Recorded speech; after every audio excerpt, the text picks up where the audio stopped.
সৌরভ কায় সৌরভ কে সৌরভ সৌরভ কায় সৌরভ কায়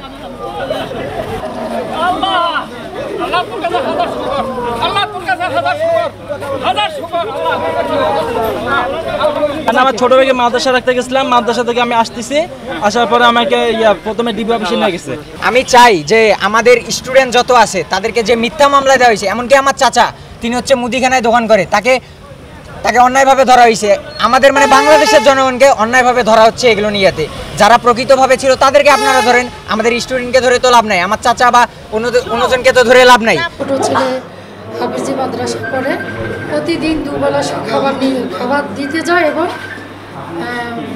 মানে দুবার যাওয়া আসা করে। আসার পথে সেখানে সে আটক হয়েছে। হ্যাঁ, আমার ছেলে হচ্ছে টেট পরীক্ষা দিচ্ছে, পরীক্ষা দিক, সে কোনো রাজনীতিতে জড়িত নয়।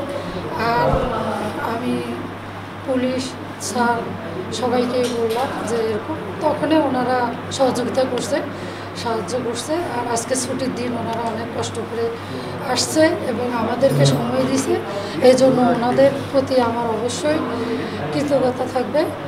এবং কি বলবো, ওনারা অনেক পরিশ্রম করছে বাচ্চাদের জন্য। ক্লাস 9-এ পড়ে, শুক্রবারের দিন সে মেডিকেল হাসপাতালে যাইতে হচ্ছিল, বিকাল 5টার দিকে হাসপাতালে যাইতে ধরি, আসার পথে 6টার দিকে সিটি বাজারের সামনে আটক করার পরে আমরা খোঁজ পাইনি, রাত 11:30টার দিকে খোঁজ পাইছিলাম। ও পাওয়ার পরে দেখা করিয়ে চলে গেছি, আমাদের দেখা করতে দেয়নি। সেদিন থেকে আমরা আজ পর্যন্ত কোনো দেখা করিনি।